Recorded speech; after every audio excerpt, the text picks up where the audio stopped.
Olá, estamos iniciando a nossa aula de hoje e a aula de hoje traz a apresentação do que é um tema e o que é um título. São duas situações que acabam confundindo também muito o nosso pensamento sobre realmente o que é um título, o que é um tema e em quais momentos eu posso estar diferenciando o que é um título e o que é um tema. E para ser claro, não é algo igual, pode até ser parecido, mas tem uma diferença bem grande. Até mesmo porque quando nós estamos falando de um tema, nós estamos falando do assunto. O tema realmente ele já traz, já introduz, é o assunto que vai ser exposto naquele texto, é o assunto na qual nós estamos conversando. Já o título não, o título é o nome do texto, é o nome que é dado ao texto. E geralmente até uma sugestão que eu trago é que se coloque o título após concluir o texto. Porque quando você coloca já o título do texto e ainda vai produzir o texto, você poderá estar cometendo o erro de se prender muito àquele título. Apenas limitar, falar apenas daquilo que está no título. E na verdade você tem todo um tema, tem todo um assunto para falar dentro do texto. Então eu trago essa sugestão.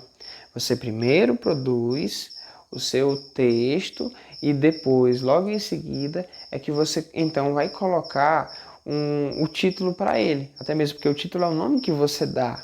E você tem que dar esse nome de acordo com o que você escreveu, de acordo com aquilo que você produziu. E você não pode, de forma alguma, tá fazendo isso. Lógico que isso não é uma regra. É apenas uma sugestão que eu estou apresentando. Porém, eu recomendo que vocês procurem estar fazendo dessa maneira. E, como eu já havia dito, né, o tema ele é o assunto. Então, até acontece de pessoas estarem conversando, estarem dialogando em um certo momento, e aí a pessoa então fala: ah, mas você está fugindo do tema. Por quê? Porque aquele assunto se desviou. Você estava conversando sobre uma coisa e de repente você foi para outra. Você teve uma mudança de assunto. E a gente sabe que dentro de um texto a gente não pode de forma alguma fugir do assunto. Se o texto, se lhe pedem para fazer um texto falando sobre um determinado tema, o assunto é aquele. Você não pode de forma alguma falar de outra coisa dentro daquele texto. Você pode dar sugestões, trazer exemplos, mas nada que fuja daquele tema. O assunto do texto deve estar o tempo todo voltado para a temática que está sendo abordada.